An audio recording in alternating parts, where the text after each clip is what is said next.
العنكبوت على نعش الملكة إليزابيث أثار ضجة واسعة يوم وداعها، وحيواناتها كانت في مقدمة مستقبليها. ودعت المملكة المتحدة الملكة إليزابيث الثانية يوم الاثنين في جنازة سيخلدها التاريخ، وحرص المنظمون على أن تجسد هذه الجنازة عراقة المملكة، وأن تليق بملكة حكمت ل7 عقود. وبالفعل كذلك كان الأمر، حيث شاهد العالم جنازة هي الأكبر في تاريخ بريطانيا. وقد تخللت مختلف مراحل جنازة الملكة الراحلة عدد من المشاهد واللقطات اللافتة، يمكن استعراض بعضها فيما يلي.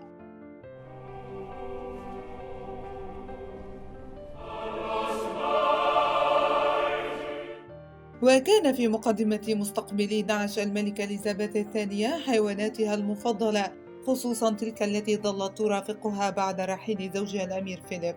واهتم الإعلام البريطاني بالصور المتداولة على نطاق واسع لكل من مهر الملكة المفضل الذي يدعى إما، والذي كان يقف أمام كنيسة القديس جورج في مشهد وصفه الإعلام البريطاني بالمؤثر.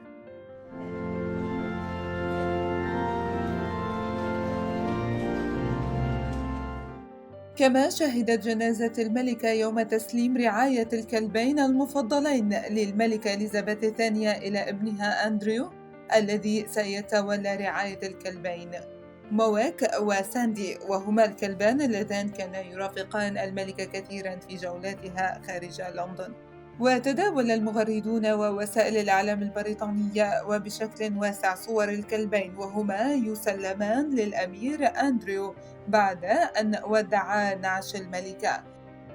The late, most high, most mighty and most excellent. ومن ناحية أخرى إنه العنكبوت الأشهر في العالم كان التعليق الذي عبر عنه الكثير من الذين تابعوا الجنازة بعد أن التقطت عدسات الكاميرات عنكبوتا التصق بورقة بيضاء على باقة الورود الذي كانت فوق النعش، وظل ملتصقا بالورقة طيلة عملية النقل المباشر للنعش، وكانت هذه من اللحظات الطريفة في الجنازة. ويضاف لها لقطة سقوط ورقة من أحد الأساقفة الذين كانوا يقفون أمام نعش الملكة في كنيسة ويستمنستر آبي، ليكسر بذلك حالة الصرامة والانضباط التي كانت تسود في تلك اللحظة. وظلت الورقة على الأرض، ما أثار فضول المتابعين عن سر هذه الورقة وفحواها.